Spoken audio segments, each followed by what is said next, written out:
All right, welcome back, everybody, to the Boxer Briefs podcast, episode 10.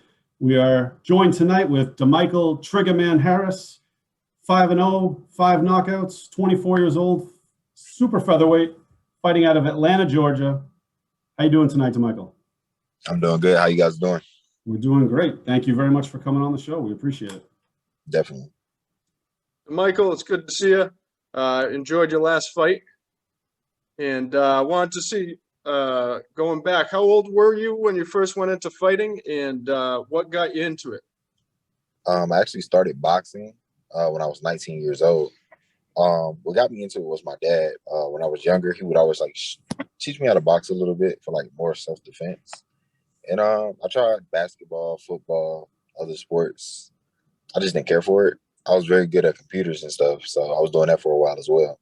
But after high school, I pretty much wasn't doing anything. So I just went to the boxing gym one day.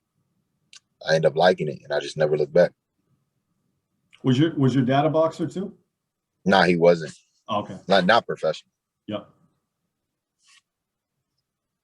So when did you decide this was something you wanted to do full time? I mean, you're 24, so you've been doing it probably just over 5 years now. What clicked in your head, or when was it that you said this is something I want to do, as my career, as my job? I would have to say my first sparring match. First sparring match, it wasn't the best. So I got beat up pretty good, but it was something about it. I really had it in my head that I wanted to beat the guy that beat me. And I just kept going to the gym every day. And eventually, really quick, I ended up beating him up, actually stopping him in sparring. Oh, wow. So after that, I just took it as fuel, So I just kept going, and I ended up falling in love with boxing. Now, was that when you were 19, or was it a little bit 19? Later? Yeah, I was 19. Oh, cool. Is that something you feel like great fighters have in them? Just this hunger to keep fighting, even though it's difficult? Definitely. Because, to me, I always tell everybody, you have to be, very hungry for it. You have to really want it. And as boxers, we always have to stay disciplined, keep focused. Again, it goes back to that hunger. If you're hungry about it, you'll do anything to win. Right, and that's what you've done so far. Definitely. Pretty awesome. So you recently linked up with Greg Cohen Promotions. How did it feel to get signed to a major promotion, and how did you guys hook up? Actually, we hooked up. I ended up meeting his son at older fighter house called Shannon Bridge. I'm sure you guys heard of him. Yep. Oh, yeah. And, I was at his house, and then I met Greg Cohen's son. He was very familiar with who I was. And we just had a good conversation. And I was in a management deal at one point, but that's kind of why I had a little layoff a little bit, going through those problems. And end up, Greg Cohen, they reached out. I reached back, of course, because we met that time in Florida, and everything pretty much came together. That's great. Yeah, I saw he had 3 fighters on your card a couple weeks ago. So yeah, he's his stable's been growing pretty steadily. He's got a lot of great prospects coming up. Are you going to start getting going with any of the Let's Go chants anywhere? Probably. I love, to be honest, man, I love Shannon Bridge. He's a good guy. So definitely. He's cool. He's a cool guy. Chris is about as big a fan as I know. Yeah, I'll randomly text him, "Let's go, champ," just throughout the day or whatever. If he tells me he's having a rough day, I'll text him that to get him going. You can't say it and not get hyped up no matter what you're doing.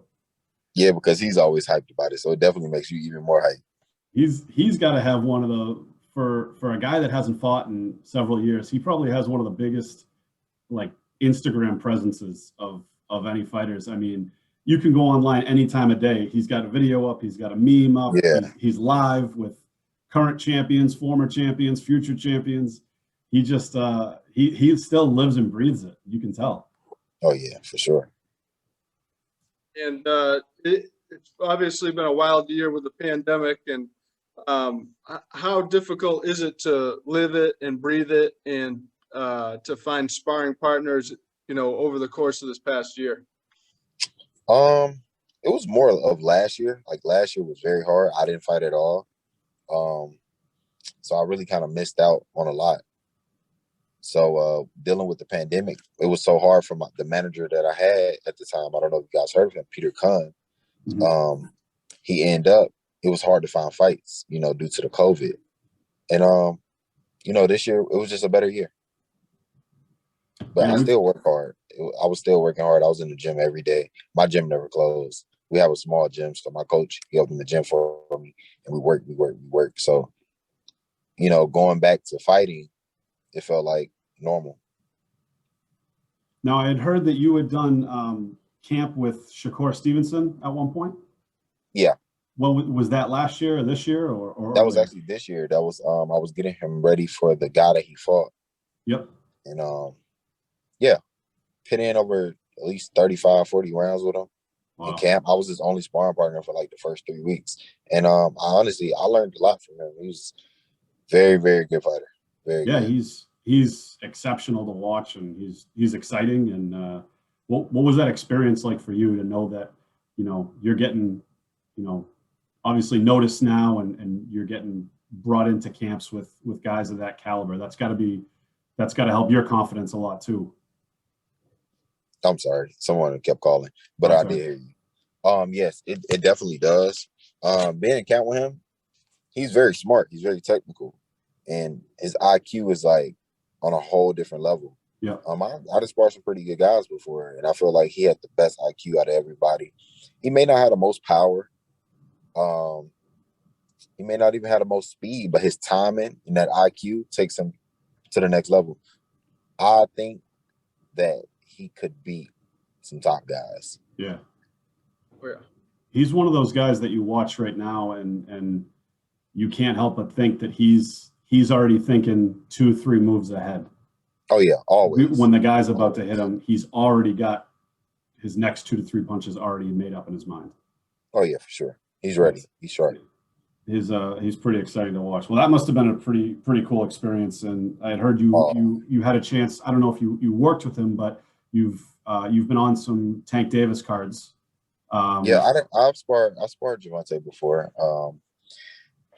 Another great fighter. Yeah. The power is real. You know, he does hit pretty hard, but I hit hard too. So we always tease each other about who hit the hardest.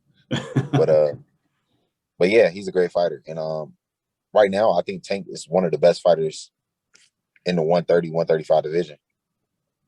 Oh, absolutely. He's definitely shown his range, being able to, move up as needed. That last fight against Mario was pretty. I mean, that he was no pushover, and that showed a lot of heart out of Tank. That was a heck of a fight to watch. Oh yeah, he got a lot of dog, a lot of dog. Yep, he can dig deep when it counts. He can move when it counts, and you're absolutely right. He's another one of those guys that he can hang with any of those guys in the top 5. And when you are sparring, talking about hard punches, how hard are you guys going? Are you going for a knockout, or you're going just to show him the punch, but not quite, 100%? I mean, it depends. It depends on if it goes to that level of competition wise. I mean, of course, guys are gonna up it, but for the most part, I don't even go hard in sparring too much. I don't spar soft. I don't spar the hardest, but I spar just right. So, me and my sparring partner, we pretty much know, like, hey, if we was in a fight, this could really put me down, or, Mm-hmm. So we take it pretty smooth. We treat it as sparring. Right. Sure. And what was your preparation for this upcoming fight, or this past fight we watched 3 weeks ago, and preparing for this unorthodox fighter? Okay, honestly, I didn't know I was fighting the guy until I got to weigh-ins. Really? So I knew the guy's name. I could never find video on him. And they gave me his name probably like a week before I fought him. I really didn't care too much to really look too much. Yep. So once I seen him in person, I was more like, okay. I felt like I was fighting a midget. But it was an experience. Yeah, there was definitely. I didn't really have too much preparation. They definitely commented on that too. Was the distinct size difference, and I don't even know how to describe his style. He almost looked like almost like a jackrabbit in there. I mean, it seemed like, like the Notre Dame Fighting Irish logo, where the guys, Yeah, it was his hands were almost like that during he has the some fight. very long arms though. Yeah, He did. He was really made. Yeah. Yeah, he had you guys might have had the same reach. I was wondering when I was watching it. It was like this guy's arms are down by his knees. And most of his punches came down from there too. Yeah, you can see it from a mile away. Yeah. So that match, obviously, we talked about it a little bit. It had some pretty bizarre moments, including some what we considered non-existent low blows or groin shots. Losing points, threat of a DQ. How difficult was it for you to kind of have to change it up, your style, your game plan during the fight to try to adjust to, what we thought were obviously bogus calls? What's it like to have to change how you fight mid-fight, not even because of how your opponent is retaliating against that, but because of what the ref is doing? I'll tell you what. I'm gonna go back to preparation for the fight. I think that really helped me. Like in camp, I was sparring a guy, right? And I'm hitting him with clean body shots. Clean. I mean, we got on 16-ounce gloves. You can see it very more clearly than you do have on the 8s. And he kept complaining, but he was hurt. So me knowing that he was complaining, I said, okay, I'll switch it up. And when I switched it up, I ended up getting him up out of there, like for good. Right. And that's going up top. So going in the fight, the referee, the first time he took a point, and I was like, okay. I was like, all right. It's 1 point. I was like, all right, I'm gonna just try and keep using my style. Because that's my style. I love to go to the body. Sure. I went back to the body, clean shot. I think the first time when the guy seen that he can get away with it, he started complaining. And the ref comes back. He takes another point. Said, you got one more time or I'm going to DQ you. And I'm like, okay. The crowd is going crazy at this point. Right. They're screaming. They're cursing. Everybody's getting mad. But I stayed pretty much, pretty neutral. I was calm about it. I just knew what I had to do. Once he said fight, I just came in with a different style and just keep him at a distance, box him a little bit. I knew the guy is not on my level at all. I know I can beat him regardless. But, when you're facing 2 points loss and a DQ on the line, you don't know what punch to throw. And it became to the point, even when I went up top on the guy towards the end, the referee was actually about to disqualify me. He said that I hit him behind the head, which was actually a clean shot to the face. Right. It was crazy. Referee definitely not on my side, but the guy who's cornered through the towel in and came out with the W, a tough W. Yeah, it was bizarre. I'm sure it was more bizarre for you to be in the ring, but just as spectators, we couldn't figure out what was going on. The announcers couldn't figure out what was going on, and once one of them said that there was possibility of DQ, we were just, our jaws dropped, because just losing the points that early and then being threatened with a DQ for, again, what we thought were bogus calls was pretty wild. And I'm sure you weren't about ready to take your first L with a call like that. Oh yeah, definitely. I wasn't happy at all. That's one of those fights where you finish it up, you pack your bag, and you get in your car and you get the hell out of there, right? And that's exactly what I did. Yep. Not sticking around. I was actually surprised, because you had a ton of fans there, and the crowd was loud. You could hear them. I know it was a venue where the seats were closer to the ring, so you could hear them pretty loud. I had a ton of fans. I actually outsold everybody on the card. Really? Yeah. So I brought a lot of people out. That's awesome. Yeah, that's a nice little feather in your cap. But I had said to him while we were watching it, I said, if he gets another one of these calls, people are going to start throwing stuff, and you might see somebody else come in the ring, because you could just see the crowd, arms going in the air, and everyone just, and I'm guessing it was your cheering section because people were not happy, and I was very surprised people kept their cool as much as they did. I'm glad they did though, because Yeah, I kept my of course. cool. So they seen me like I was pretty good. I guess I gave off the energy to make sure everything's all good. We're gonna get the W. That's what we did. Sure. Yeah, so obviously we were rooting for you, and I was just kind of saying to myself, you know, throw to the head, because if he goes to the body one more time, this ref's gonna call it, and then he threatened to call you on the rabbit punch. I said, wow, this is there's no easy way out without a DQ in this fight. How important is it for young talented fighters like yourself to remain undefeated as they climb the ranks? As I climb the ranks, you know, the competition is going to get harder.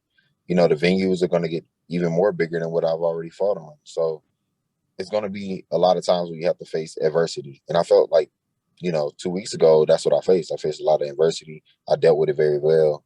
And I feel like that shows that I can compete on the top level if I have to deal with that. Absolutely.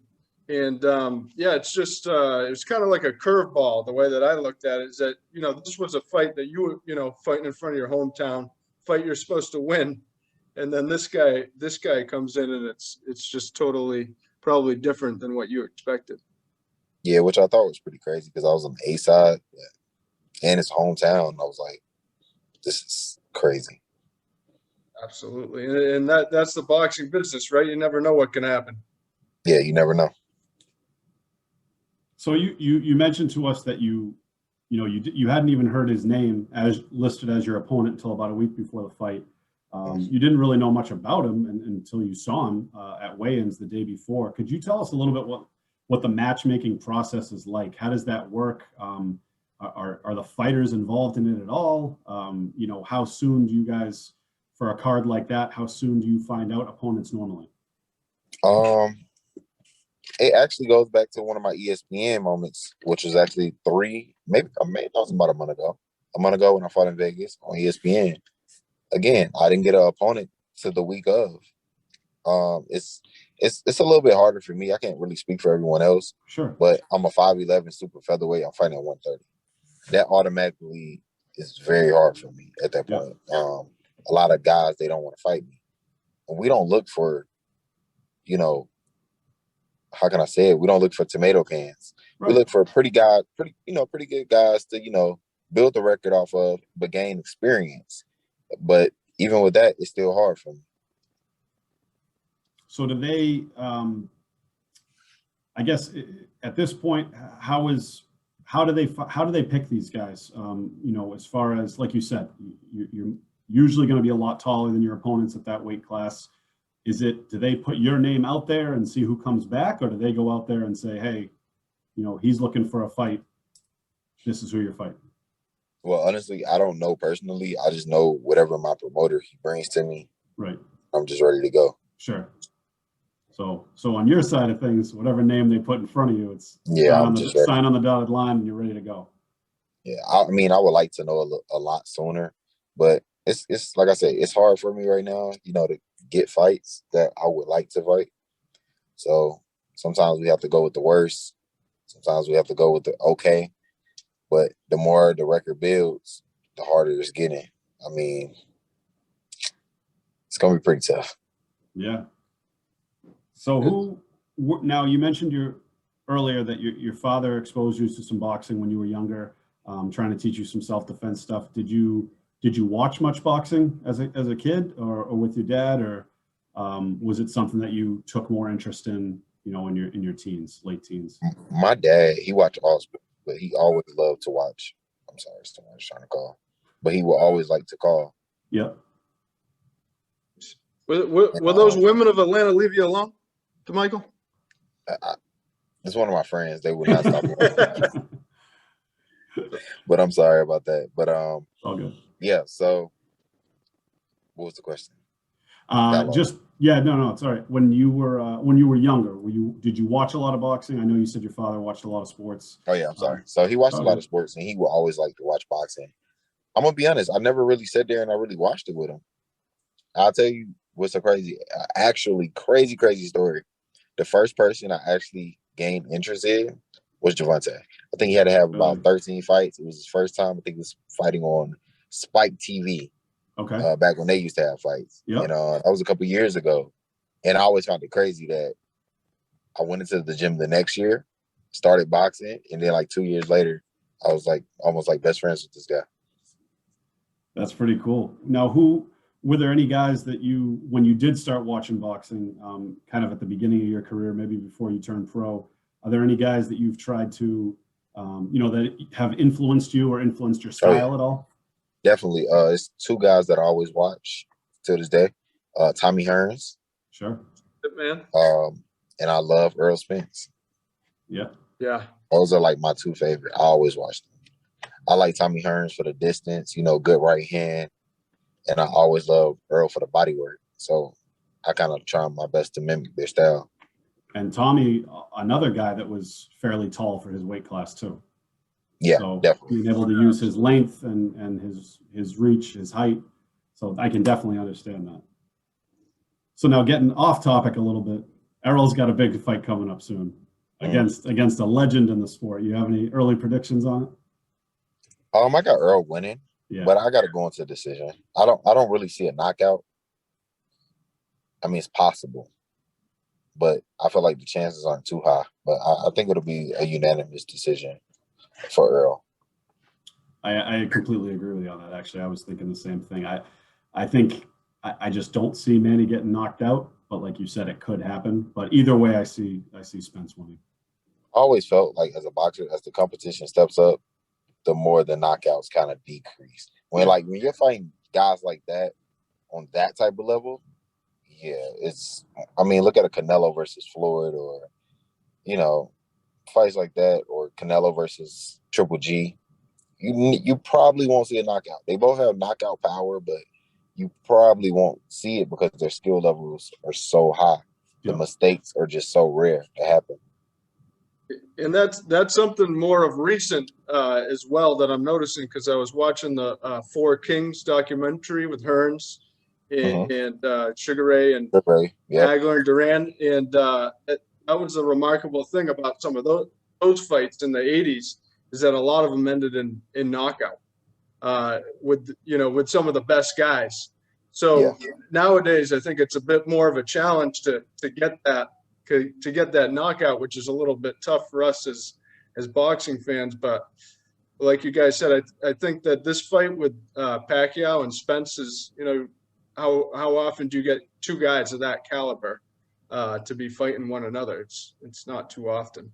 Yeah, especially nowadays. So you have a fight coming up in mid-August. Do you know who you'll be fighting next? Again, I don't know. But we are confirmed to be fighting August 14th in Orlando. Don't know the opponent just yet. Hopefully we'll have some on the table by next week though.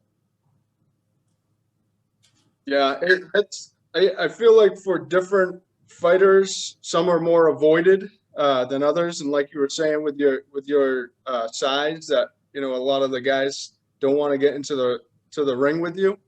That was something that we saw with Triple G, I believe, as well, in the fact that a lot of guys wouldn't fight him until later in his career because he was knocking so many guys out. Is there a component of trying not to look too good in there? Yeah, it definitely is. I mean, listen, like when you're in the ring, you want to stay focused the whole time. It's not about looking good. It's not about any of that. Like, you want to be on point. If you have to make the fight an ugly fight to win.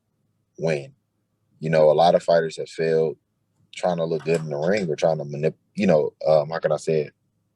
Be someone they're not, So again, be yourself in the ring. If you got to win the dog style fight, win it. It's not about looking good. And credit to your last opponent. I think he was willing to do anything to look bad to win that fight, but luckily you pulled it off. Yeah, definitely. Against a very less skilled opponent. Yeah. He tried it So, though. He tried. no, he Yeah, he definitely tried. did. And I mean, anyone that gets in the ring at any time has got my respect, no matter what level. So you have the fight next month. What are some of your goals for the rest of 2021 and into 2022? How active do you want to be? Do you have any, in the back of your head? Are there any other potential fights lined up down the road? Just date wise or anything like that? After this fight right here, we could come back in September in Atlanta, Georgia. Mm-hmm. It's up to us, me and my team. Depends on how we feel. Sure. But we're gonna stay pretty busy. After that, I have a baby boy. He'll be born in September, so Oh, I'm gonna take a little time. Congratulations. Of Yeah, course. thank you. So I'll be chilling for about a month, and then I should come back probably November. Okay. And then for 2022, you want to hit the ground running right off the bat? 2022, we're looking to fight some pretty good competition, get our name bigger. Yeah. Me and my team, we're just trying to be. It's our goal. We want to be champion 15, 16 fights. That's what we're looking for, and we're trying to go get it. Any big names in your future? Anybody you can speak of To fight that you'd like to fight? right now, I'm probably looking at Chris Colbert. Okay. Maybe one day I have to fight a SHAKUR Stevenson. Mm-hmm. Oscar Valdez for sure. Yep. So That'd be a good fight. That'd be a really good fight. Probably those guys right there. That's good. It's always good to have, like you said, you've sparred some of those guys that you mentioned, but just having those names in your head is always good for your confidence and your psyche moving forward. Yeah. You know who you got in front of you, but those guys are on the horizon, and obviously you've been stepping your game up, and each fight's going to get tougher. So I like that you've got some names in the back of your head.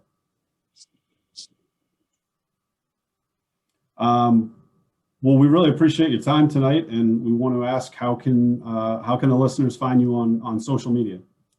You guys can actually follow my Instagram at Demichael. That's Demichael on Instagram. All right, and you have any sponsors or anyone like that you want to give a shout out to? Oh yes, definitely. I would like to thank Excel Chiropractor here in Atlanta, Georgia. They always help my body, always keep me on point every Tuesday. Great Corn Promotions for giving me the chance, to even be fighting as much as I'm fighting now, and really believing in my skill.